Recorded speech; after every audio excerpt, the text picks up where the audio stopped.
Okay, so good evening and welcome to tonight's segment of the faculty lecture series. For those of you who don't know who I am, I'm Jess Scalardi. I am professor and director, and I coordinate the series for the university. So thanks for attending tonight's lecture. Keep an eye out for future lectures next week. And then I believe we're bringing it to a close. So, however, tomorrow, Professor A.J. Webb from the School of Business will be presenting a lecture as well. So this evening's event is presented by Dr. Eric Brown from the School of Humanities and Social Sciences. Dr. Brown is an assistant professor of rhetoric and composition and the director of the first year writing center here at Adams State. For now, his teaching is focused on English 101 and 102, but he's taught an array of writing classes from professional and business writing to advanced composition courses in persuasive writing, public writing, multimodal writing, and writing in the disciplines. His research focuses on writing pedagogy, writing program administration, and on writing technologies, particularly on obsolete and forgotten writing technologies in their pedagogical history or lack thereof. His scholarship has appeared in WPA, Writing Program Administration, and in edited collections like Mikhail Rezhnitsky and David T. Coates' Dynamic Activities for First Year Composition, and Hannah J. Rule and Sydney Alexis's Writing Artifacts, which is forthcoming. He moved to the SLV last August with his partner Savannah and their wild, almost 2-year-old boy, Cass. In his free time, he likes to read science fiction, play video games, chase Cass, indulge in TV shows, and work on random Lego sets here and there. Tonight's lecture is titled Generative AI, Writing and Student Writers. And in his words, in November of 2022, OpenAI released ChatGPT, a generative artificial intelligence, or Gen AI, chat box that can produce human-like responses to user input, responses that can range from general information on a topic to a fully formed essay. Within 5 days of its release, there were over 1 million users, many of them students, writers, educators, scholars, technologists, and cultural pundits either enthusiastically endorsed the technology or argued that it was signaling the death of human creativity. What most would agree on, however, was how students would use the technology to cheat on writing assignments. Colleges and universities scrambled to develop academic integrity policies. That being said, we still have little understanding of how students actually use Gen AI, in what context, to what ends, and how they will view the ethical dimensions of technology.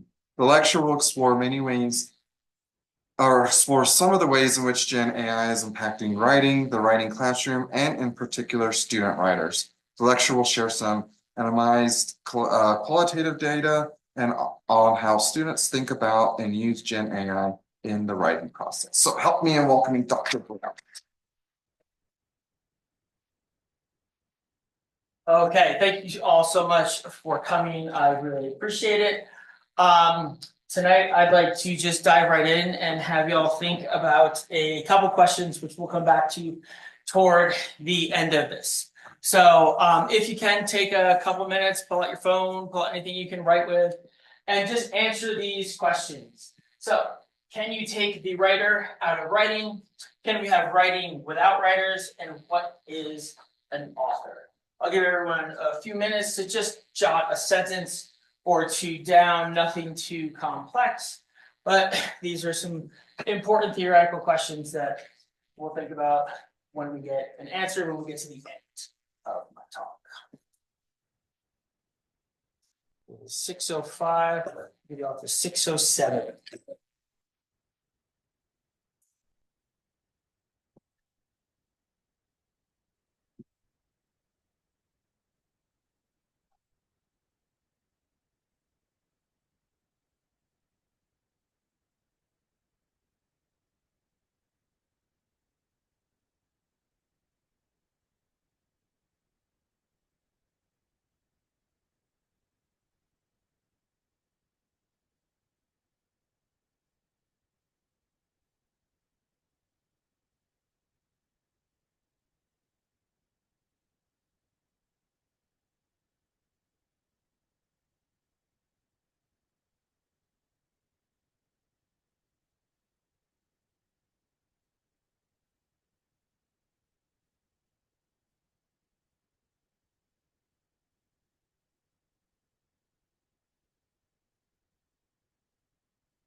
Okay, so just hold on to these for now. Like I said, we'll get back to these when we get to the end of my talk.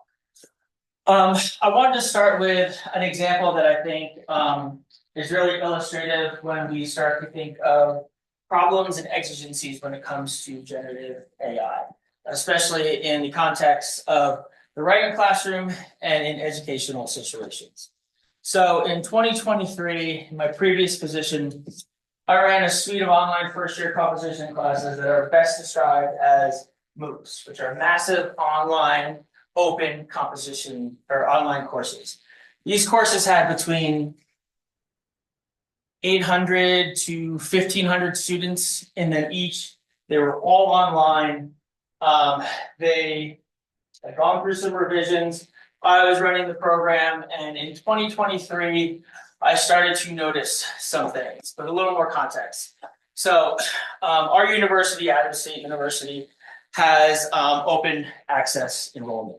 These courses were literally open to anyone in the entire world. There were no prerequisites, there was no application, there was nothing you needed to submit to get in to the course. And these were college credits that Arizona State University was giving 3 credits to people who passed this course.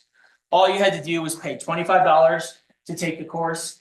If you completed the course and you didn't like your grade, you did not have to pay the $300-400 you'd have to pay to get it on your transcript. So you could just keep retaking the course until you got the grade that you wanted. There were 2 versions of this course. One was on demand, which was basically you sign up for the course, you have a year to complete everything in the course. Once you complete that, if you like your grade, you can pay the $300-400 and then get it on your transcript. So there's an 8-week version of this course. There weren't really any breaks. So there are a lot of students shuffling in and out of this course. And when you open the door this wide, it's great to give access to students who have traditionally been denied access to higher education. But when you open the door this wide, you get a lot of different levels of preparedness in terms of students. You get a lot of students that try to cheat their way through the course. And I started to notice a lot of generative AI submissions. Some of these submissions were one-offs for a particular assignment. Some of these were someone logged into Canvas at 11:04 on the 30th, and they had completed the entire class by 12:50 on the same day, which is literally impossible. No one can do that amount of work in that amount of time. So this created a problem. Some students got kind of litigious. There were a lot of grade disputes, and I then had to redesign a lot of the course assignments to account for this.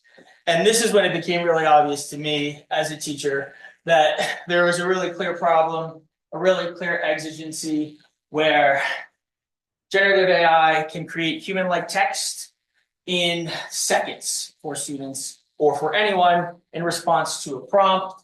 And because these tools are so widely available and so easily accessible by students, classrooms, institutions, and even culturally worldwide, there was a response to these tools, a pretty big response. It's a pretty big shift in the way the active writing gets done.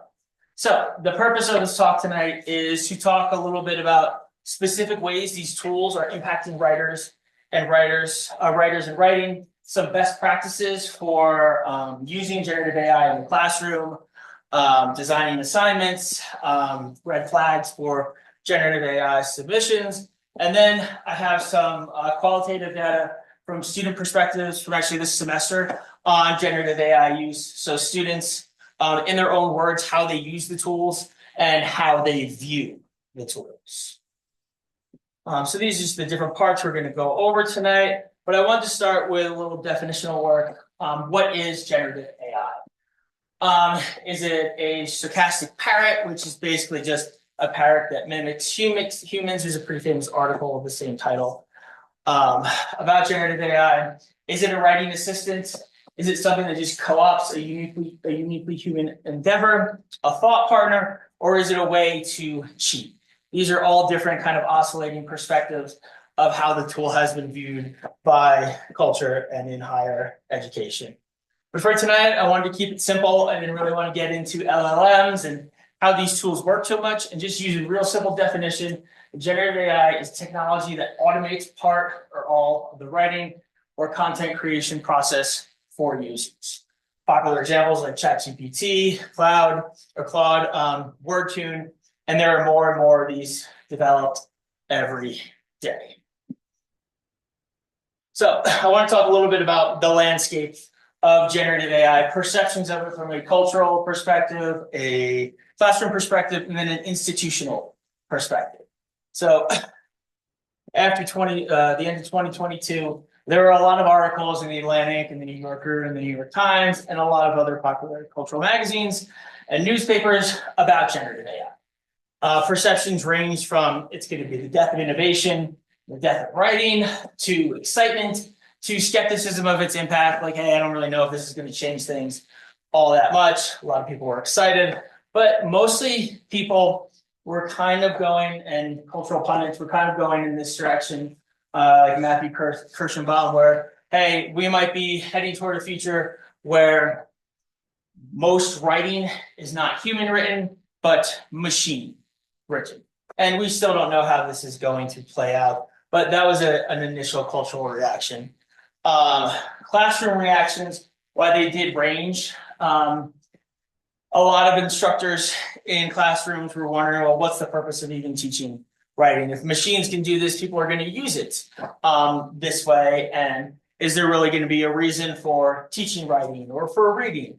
Are these skills going to become obsolete? This led to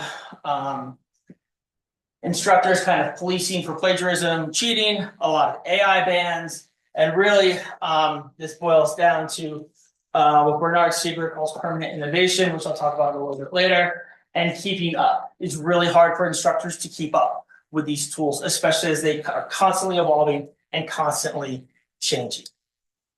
Institutions, too, had to react to this. They had to create a lot of policies on the fly, like, hey, we need an AI policy immediately. So committees got together, started to create policies. In general, universities started thinking about banning AI or embracing it. Most universities have gone toward embracing it, as you can see here with Arizona State University, talking about the potential, innovative teaching practices, adopting human-centered approaches. This language is very specifically designed to couch generative AI in the future, but also in a future where it needs to be co-authored with humans. So this all kind of boiled down to a literacy crisis, which is kind of still going on. And when I think about writing technologies and literacy crisis, I always go back to Plato. And Plato was, when the technology of writing itself was invented, Plato was probably one of the, and Socrates, were probably one of two of the most harshest critics of writing. They did not like writing. They did not think the invention of writing is a good thing. They thought it was going to make people dumber because you didn't have to remember anything. The Greeks, if you remember, they just kind of got up in front of people and talked about things, and they remembered everything. And they did it with this really weird spatial metaphor, like moving through a house. But point here is that these crises about writing and about technology have been happening for a really long time. Happened with personal computers, happened with the internet, happened with mobile phones and texting. You can go back to typewriting. Happened from the shift from handwriting to typewriting. You're less in control and less in touch with the material that you are writing. So these fears about what technologies and evolving and emerging technologies are going to do to the act of writing and to human intelligence and ingenuity have been around for a really, really long time. So after thinking a little bit about the landscape, how it's progressed, it's important to think about the actual impact that these tools are having on writing at the moment. So there's a lot of opportunity and there's a lot of risk. Just like with any tool, you could replace generative AI here with the personal computer with word processing. and a lot of these same things would pop up. But when we think about generative AI, some of the opportunities, and you'll see this when we look at student feedback, it's efficient and available. You can use it and you can get feedback on your writing at 3 in the morning if you're working on something. Normally, we would have to wait for that feedback for a peer review or seeing our instructor or going to the writing studio. With generative AI, you have access to feedback at all times. It also does aid the writing process. I'll look at this specifically in the next couple slides, but it can help with invention, drafting, revision, editing, and proofreading. And above all, it streamlines the revising process and it streamlines the research process. But we have a lot of risks with that. Over-reliance on the tool, loss of critical thinking, and there are a ton of ethical gray areas. So when is using generative AI plagiarism? Who is the author of a generative AI text? If you put in a prompt and ask generative AI to give you an output, are you the author? Is it the author? It's technically not a person, doesn't exist. So where does authorship come in? Also has a lot of biased models. The large language models that generative AI is trained on doesn't always encompass models that account for diversity, that don't account for inclusion and give you very specific and what some would argue are very biased models. So if you asked Dolly, for example, to create an image of a first-year writing classroom with 25 students in it, those 25 students might all be white and male. It won't give you a lot of diversity. It is getting better with that, but a lot of these models are biased. And then there's the issue of when are you asking it for assistance to push you forward with your ideas, and when does it become something like an academic integrity violation where you're relying on it too much? And these risks are things that both instructors and students are uncertain about. But in general, this is how it's impacting writers and writing at the moment, which will kind of evolve and change as the tools evolve and change. So these opportunities and risks bring with them specific challenges. They bring with them challenges for instructors. So instructors have heavy teaching loads. They're doing research. They have service work that they're doing. It is really hard for them to keep up with these emerging technologies, to not only figure out how they work, but to figure out how to teach them to students. So this is very akin to permanent innovation. And Bernard Stiegler called permanent innovation a point in society where technological advancements output our ability to keep up with those technological advancements. So if you think about AI and you think about a humanizer,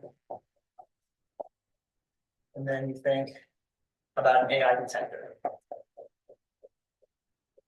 it's very likely a student could have generative AI create an assignment for it, put it through a humanizer, and then an instructor puts it through an AI detector. And you get this kind of recursive loop where you're kind of like Ouroboros, snake eating its own tail. And it is really hard for us to keep up with all of these different technologies. Like all instructors have probably used an AI detector, but probably not a humanizer. So keeping up with this innovation, which is just going to continue to change and change, because then at some point there's going to be an AI detector to detect humanizers. And then someone's going to create a humanizer to get around that AI detector. So keeping up with this is incredibly difficult. Finding the time for training and thoughtful integration is very difficult. I know this firsthand from getting up at 7 in the morning and prepping for my 9 o'clock class. It's hard to take the time to do this on our own, or even to have an institution provide professional development. There are just a lot of challenges when it comes to a technology like this. There are also a lot of challenges for students. In general, in my experience, students have a middling understanding of generative AI. They don't think too hard about it unless I force them to in my class. And in general, they turn to it when all students turn to X, Y, or Z because they're behind on an assignment or because they need to get something done, right? They don't have enough time or they didn't do the assignment, so they move to having something do it for them without thinking about the affordances and constraints of that particular assignment. So that's often misunderstood. And there is a lot of ethical uncertainty on the parts of students. When can I use this technology? When can't I use this technology? I don't really know how to use this technology. I don't really know how this technology works. So students are really unclear as to what counts as cheating with AI and what doesn't, which usually in my experiences pushes all of them away from it, where they abstain from using it because they're afraid of using it in unethical ways or without really knowing what those ethical and unethical ways are. It's created a lot of challenges for universities themselves. They had to quickly make these AI policies. They, for the most part, embraced generative AI to the point of creating AI literacy courses, which is something we're thinking about doing here at Adams. And then they have scrambled in various different ways to train faculty and or teach students. So when you think about this as a technology affecting higher education, affecting the classroom, and affecting writing, it really reverberates out in a lot of different ways. So, as Jess mentioned, I am assistant professor in rhetoric and composition, which you probably have no idea what that is. Essentially, that just means I study writing and I study how to teach writing. That's what my field does. So I want to look at some best practices from scholars in my field on how to incorporate generative AI into the classroom, how to think about designing assignments, and ways to mitigate that unethical generative AI use. So the first way that I like to think about this is conceptually, to thinking about theoretical frameworks to help us understand how generative AI can be used in ethical, responsible, and useful ways to writers. One of these ways is through writing workflows, which is an idea from Tim Lockridge and Derek Van Ittersum, where they claim that it's not just important to understand the writing process and how your writing process works and how your writing process works, but to understand the role of writing technologies in that process. So like this thing is a writing technology, right? Markers, right, help us to inscribe things. A typewriter is a writing technology. So is a laptop, so is generative AI. We want to think about the role of these tools in the sequence of the writing process and what kinds of tools help our writing process and what kind of tools hurt our writing process. For example, I know a lot of students who like to handwrite things out. They handwrite their notes out. Sometimes they'll even handwrite their drafts out and then type up those drafts. That switch between writing technologies is a part of their writing workflow. And it's important to consider those things. And then when we're thinking about generative AI, human in the loop and rhetorical load sharing are two concepts that are really important to think about as writers. So this first one, human in the loop, this really just means that there is someone manning the helm of generative AI text generation, and it's not just, hey, do this thing for me. There's some kind of dialogue back and forth. You're refining prompts. You're taking an output and you're revising it further. You're taking an output, asking to reorganize it. You're asking generative AI X, Y, and Z, but really it's a human in the loop process where it's not just the machine or the generative AI pumping stuff out for you. And then rhetorical load sharing, and this is what I think generative AI is really helpful for. Some of that burden of writing, especially getting started, generative AI can be really helpful with kind of pulling out ideas for authors and writers. But this rhetorical load sharing is one that the writer and the technology share some of the load of writing, and some of that load is laid off in certain ways and taken up in other ways. But there is parity there. There isn't just one technology doing everything for a writer. So This is a very working list. There are a lot more ways that you can incorporate generative AI into the writing process, but these are some really good ways, especially pre-writing intervention.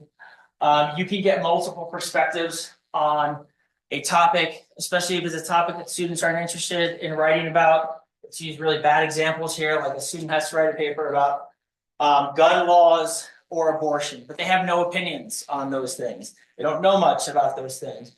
Generative AI can give them some multiple perspectives so that they kind of find their way into the conversation. It can work really well as inspiration. You can ask it to write the first sentence of a paper and kind of see what it comes up with, and that can give you some ideas of where to go from there. Or you can have it create an argument.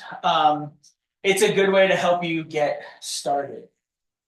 This is a way that's not really used all that often, but you can have discussions with generative AI. You can talk out assignments, locate key thinkers. You can have it provide you with the context you need to move forward with an assignment. And that's just by asking it different questions, putting assignment prompts into it, if your instructor allows you to do that. But it's a really good way to talk out things, especially at like 1 a.m. when there is no one physically there to talk things out with.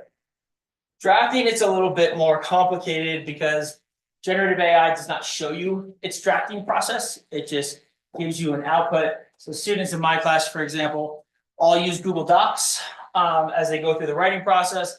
I have them create an all materials document that has like their rough draft, their middle draft, their final draft, and anything else they do. So I can really clearly see their process. So generative AI is a little less helpful during the drafting process, but it can help you with limited parts of your draft. Maybe you hate writing conclusions and it's the worst time of your life writing a conclusion.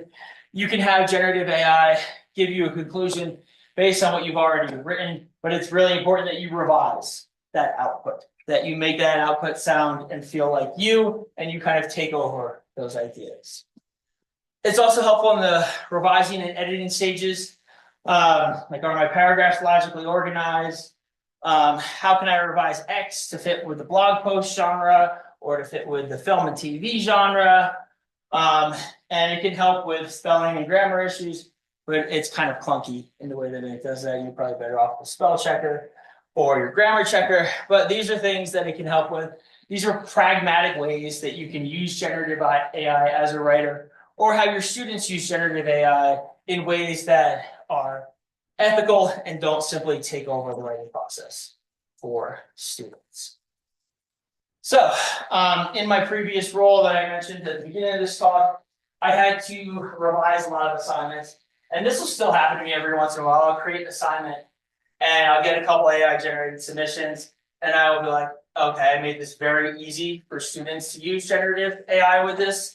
So I'm constantly redesigning assignments, and I'm constantly designing assignments that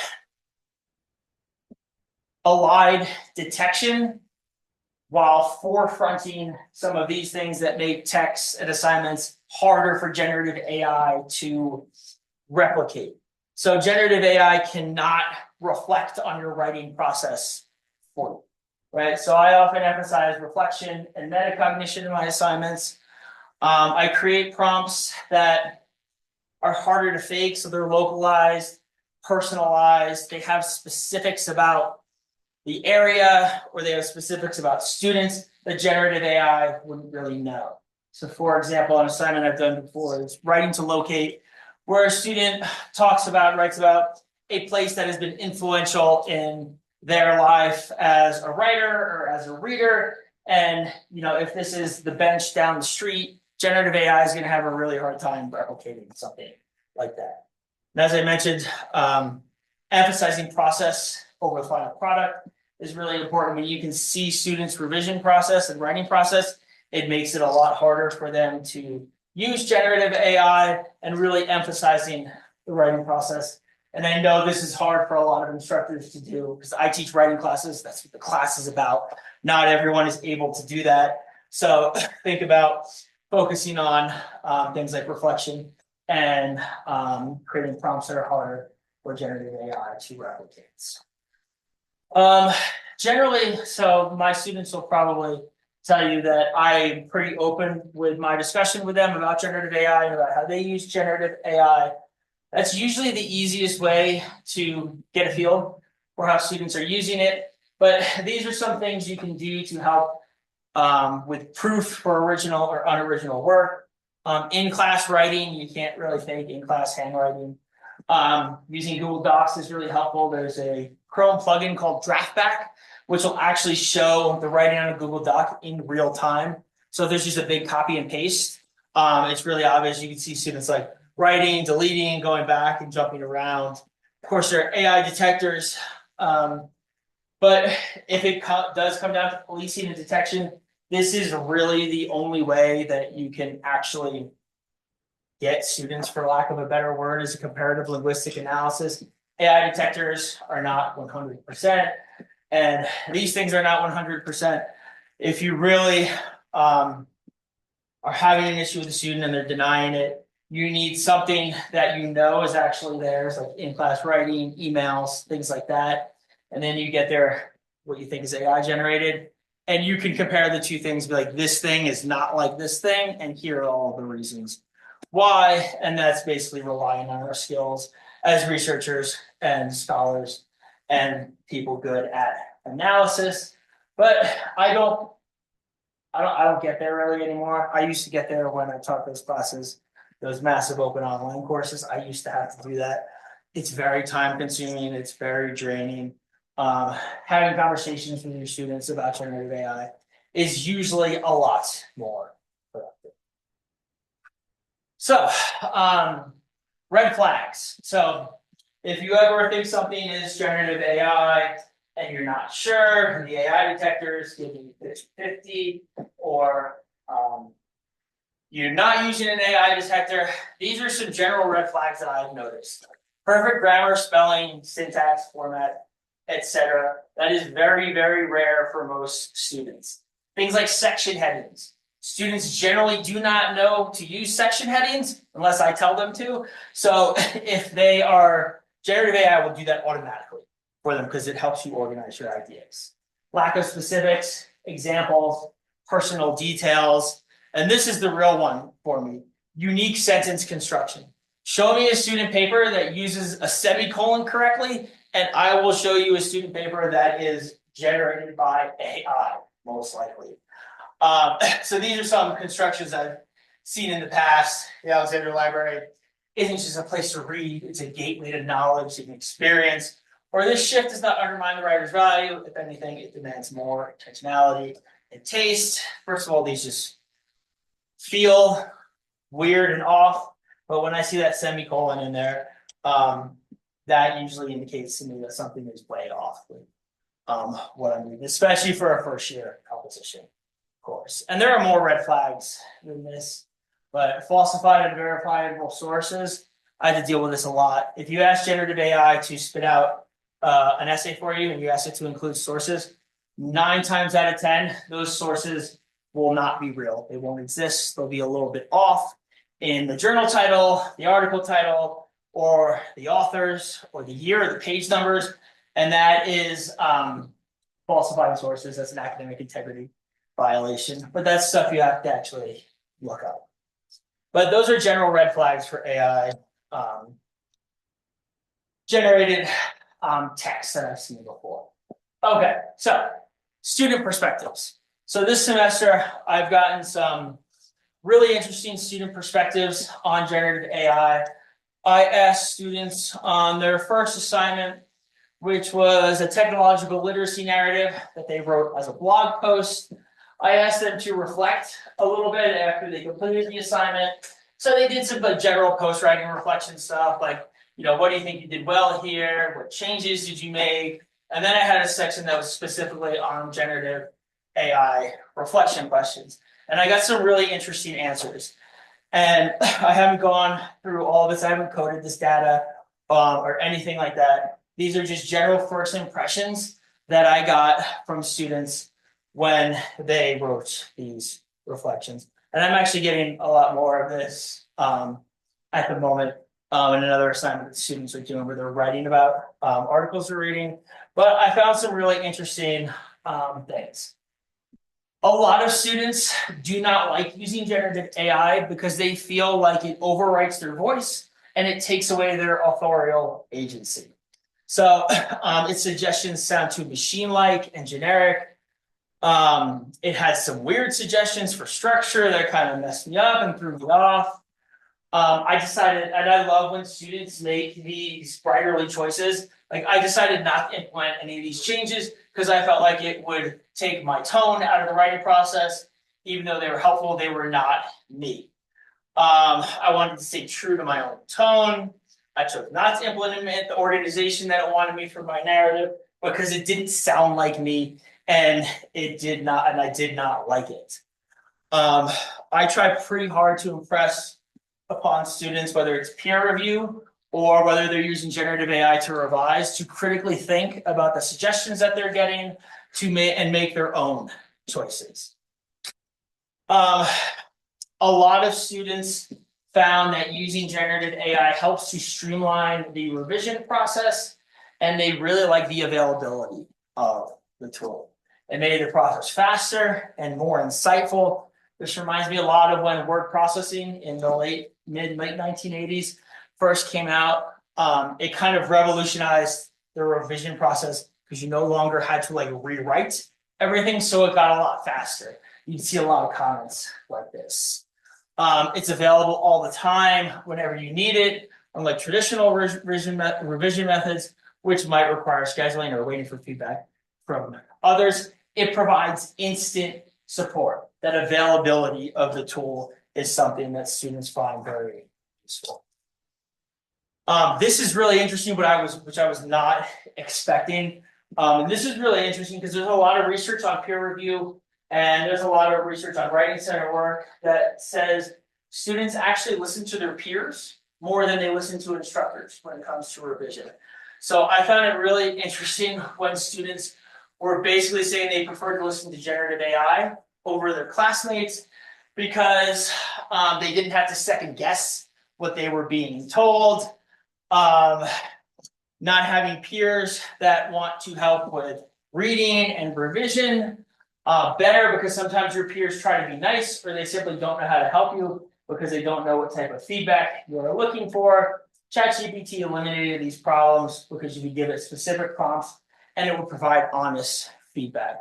So this, I would call this confirmation bias.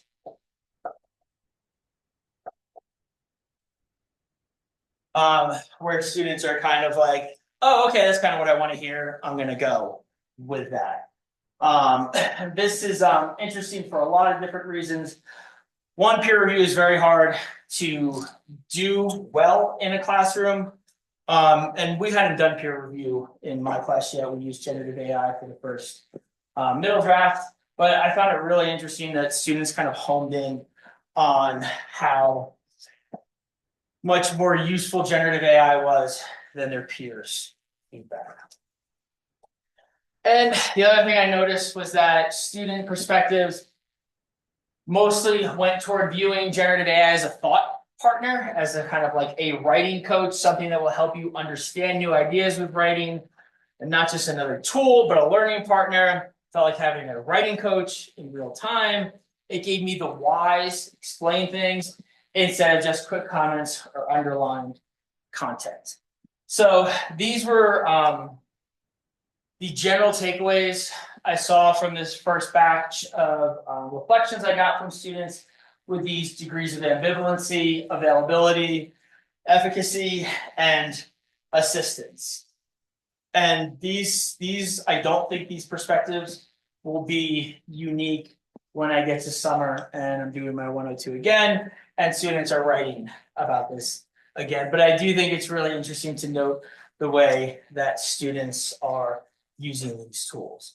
And in general, how that use is using the tool like a bike, not a car. So let's say you need to get to Monte Vista.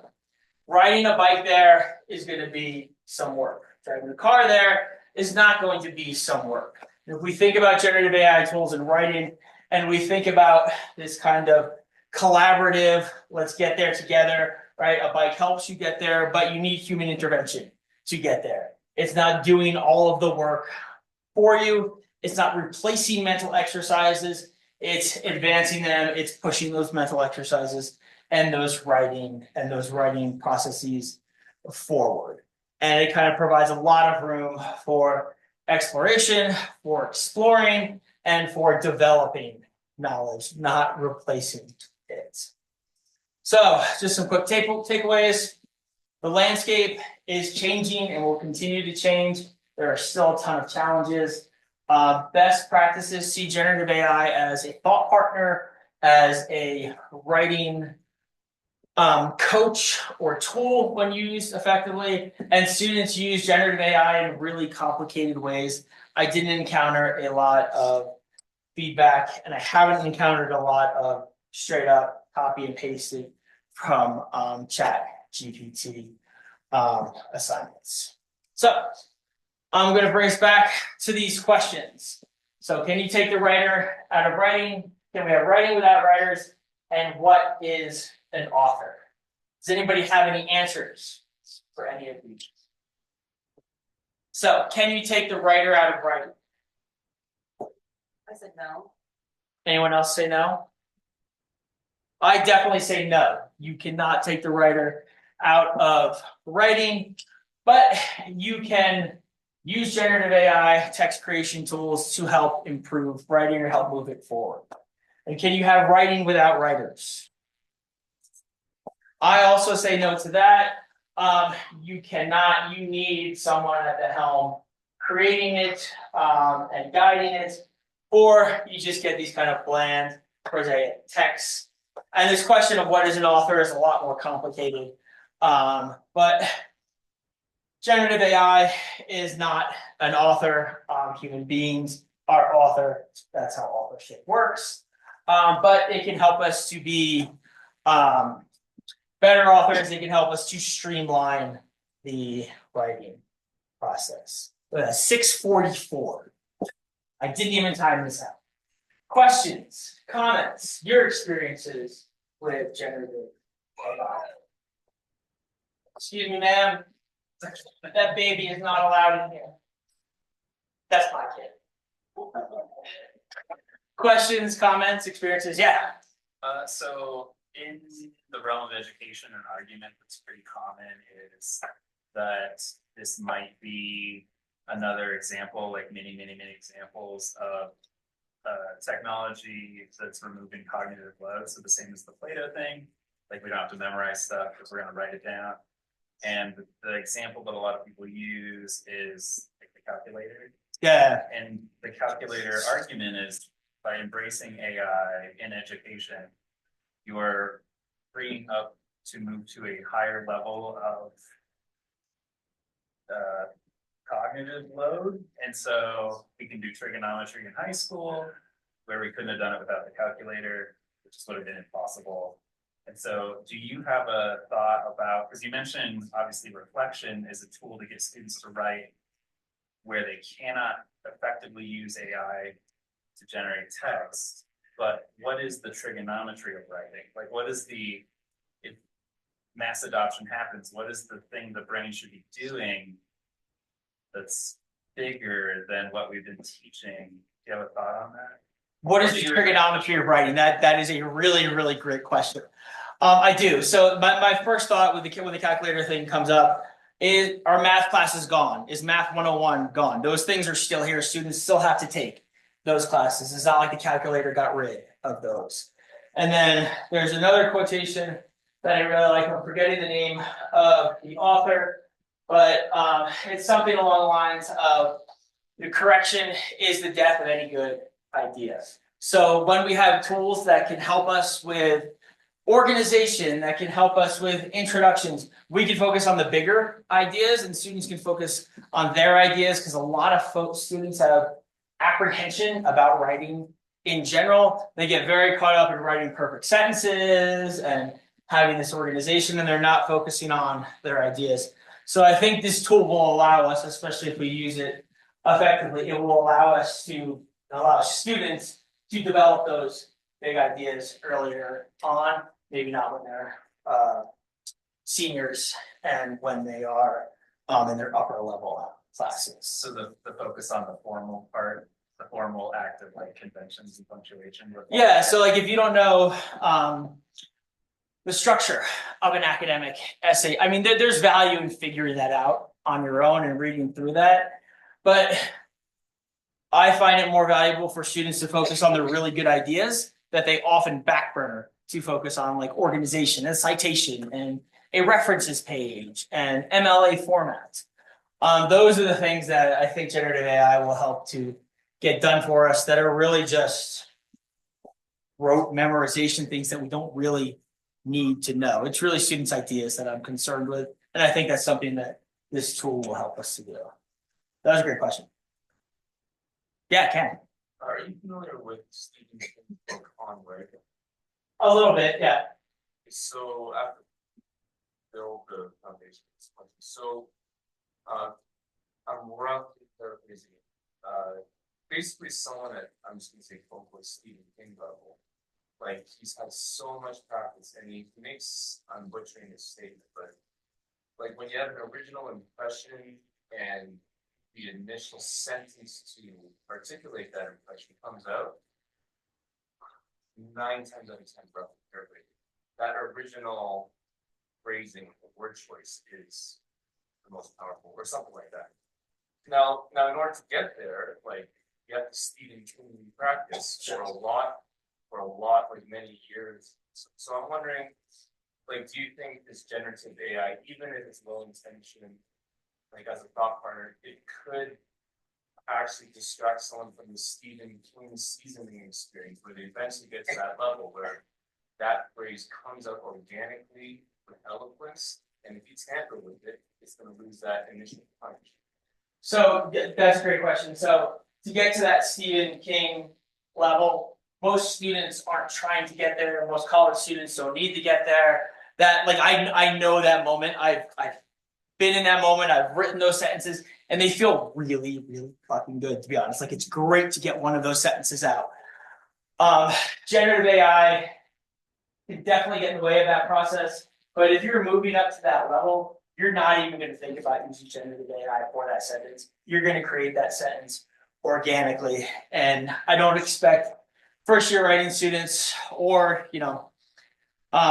students even in upper level classes that's a standard I would never hold them to as writers. But I think that generative AI would very much get in the way of that. Like if you took one of those great sentences and asked generative AI to revise it, you might find some ways to move forward, but they'd be real small ways because that idea would come innate from you. That's what I would think. So this might be something of a similar question to that. I was just thinking about the writing processes as really a creative process, Sure. right? And or at least in my own writing, that's when I've made it creative, it's been better. And I know I'm not alone in this, but part of that creative process is kind of like suffering through it a little bit, right? Like I will agonize on, well, I just recently wrote something pretty solidly academic, and what I was obsessing over in, like hurting my own feelings over it is like often a part of the process. So it seems like generative AI would eliminate that. And for some people, and I imagine probably a significant part of the population of writers, that suffering and that that in that creative process gets eliminated. So what are your thoughts around that? That suffering, that pain is real for most any writers. You could probably ask a couple students in here things that they're writing. They're probably going through that suffering right now. Generative, I mean, this kind of goes to like the Catholic Christian, like suffering is good kind of thing. But like that suffering is good. It does help to push you forward as a writer. Generative AI can help mitigate that a little bit. Like there have been times where I've been probably suffering a little bit too much, like pulling my hair out, distracting myself with video games and not really just getting forward. And sometimes generative AI can just give you a little nudge forward and just get you past that that blockade a little bit for more. But that is similar to Cam's question, that suffering is you're at a different level with how you view writing, how you view yourself as a writer and as an author. I'm really just trying to help students focus on their good ideas and see this tool as something that can help their writing process and not replace it. But that is another good point. The suffering is real. Yeah. Oh, sorry, Beth. Gentleman behind you. I just had 2 seconds before you. I'm wondering if you had the opportunity to compare your students at the end of your course. Recently, as compared to 5 years ago, are they better prepared for upper division courses? Are they better prepared to face the world? Or I suspect your answer is yes, but I'm wondering how. Well, COVID is a big factor in here, which changed education, changed the way that students view education, changed the way education works. So I wouldn't say that, if anything, when I was teaching 5 years ago, it was at much bigger universities. Adams has a unique student population that in general is a little less college ready than other schools. But I mean, students, they still have good ideas. They're still trying to flesh out those ideas, and they're still trying to present those ideas. Students might have just been a little more ingrained in being in the classroom, doing things on time, and things like that. And COVID kind of threw that out of whack, I think, much more than generative AI. Most of my students don't jump to generative AI to help them, right? But I'd say students are pretty much where they were about 5 years ago, especially if we don't account for COVID. You seem to have integrated AI into I'm assuming it's a freshman. So I think and write about this a lot more than I enact it in class. So they use generative AI for their middle draft to revise. They gave them a bunch of different activities they could do. They did those activities, reflected on them, and now they're actually all writing a report on generative AI. So they're all kind of playing around with the tool, seeing what it can and can't do, what affordances and what constraints it has. And I haven't done this assignment before, so I'm very interested. Students have really cool ideas about the things that they're focusing on and trying to find out. So I'm interested to see where they go with it. Beth, you have a question. So I'm trying to know how to ask. Some of the feedback I've gotten from faculty about generative AI is that there is no ethical way to use it. That even using it as a writing prompt or as an idea generator is itself unethical, is itself integrated with creative process, as well as the fact that generative AI mines copyrighted work. Yep. Without attribution. Could you speak to what response you would have to your colleagues who might have those concerns? So that is a 100% valid concern. There are people that just flat out view generative AI as plagiarism, because all it is doing is pulling from already written text, already created text, kind of repackaging those, and then spitting out answers. It doesn't do anything original. I get that. I'm a terrible person and I don't really care, because the point is the tool is available, the tool is going to be available. Our kind of ethical and moral perceptions of it aren't really going to change that. It's kind of like, I literally know that my phone is listening to me right now, and when I pull up Instagram later, it's going to give me a bunch of ads for generative AI tools. Like we buy into this stuff just by having this stuff. So I do think that's a valid point. It's not something that really helps me teach students how to use the tool or think about the tool moving forward. And it is probably a reflection of me as a person. But I mean, I get that perspective. It doesn't help me get anywhere. And there's a whole treatise in my field on AI resistance and on instructors wanting nothing to do with it and not using it at all. And it's a valid perspective. Other questions? I just want to talk, like, I'm one of the grown students, and I really enjoyed using ChatGPT to help revise because I struggle with a lot of my writing pieces and I'm my own worst enemy. So when I used generative AI to kind of like give me some ideas, I didn't even like them. So this is ridiculous. I don't want to use these. So when you go back to ethics, it's about how it's being taught, how you use it, if you want to use it, and not copying it like verbatim. You have to kind of make your own voice. So like attesting to the use of generative AI. I mean, we're all inspired by things around us, whether it's nature or someone having a conversation with us, like everything could be viewed as plagiarism.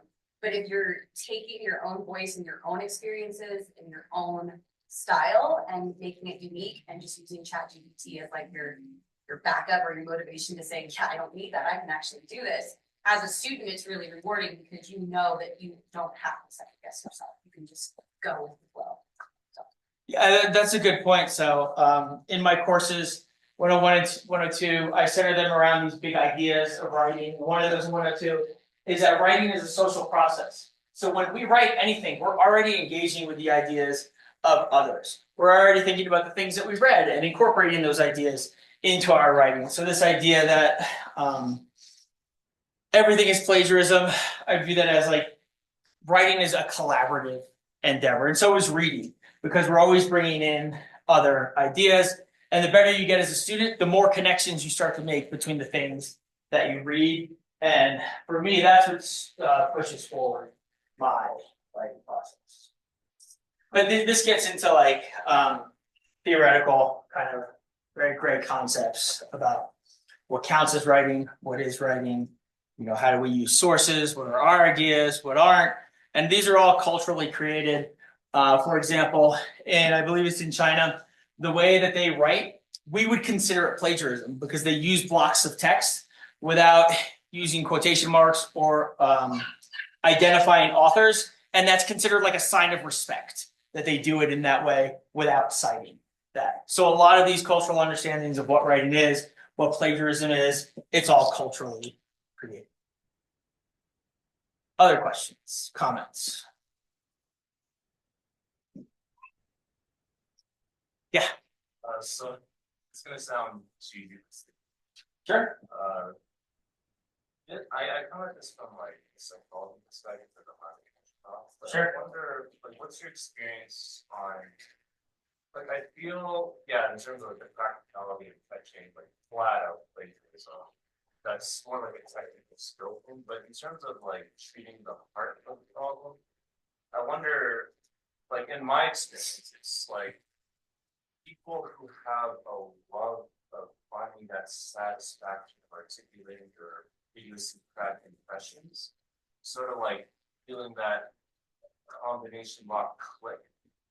Like it's just so satisfying to unlock, like describing what's really your own impression and just a love of that in itself. I find like those students are way less inclined to do like flat out plagiarism. Sure. And I'm wondering, like, what's your experience of that in like the English field? Is it that people who have that intrinsic love of articulating their unique impressions, like that solves a lot of the motivational aspects of this stuff? So I guess my answer to that is writing is really hard. And it is really hard for students to get to that kind of perspective that you're talking about. And some of that is intrinsic. For a long time, there was the idea you couldn't really teach writing, you're either born a good writer or you weren't. But that is completely not true. But I think it's the idea of just students at different levels and students at having different creative interests. Like some students just want to get in college and get out. Some students really want to pick through their ideas and really want to find these creative moments where they're expressing their like unique ideas and they're really excited for it. And that's just like a personal like venture into the future thing, what you want to get out of your education. I don't think generative AI is going to take away from the people that are moving in that direction. I think it'll help the people that are struggling with writing. Does that make sense? Other questions? All right, well, thank you all so much for coming. I really appreciate your time and for your awesome questions and for your stories. And thanks again for coming. It's great to have you all.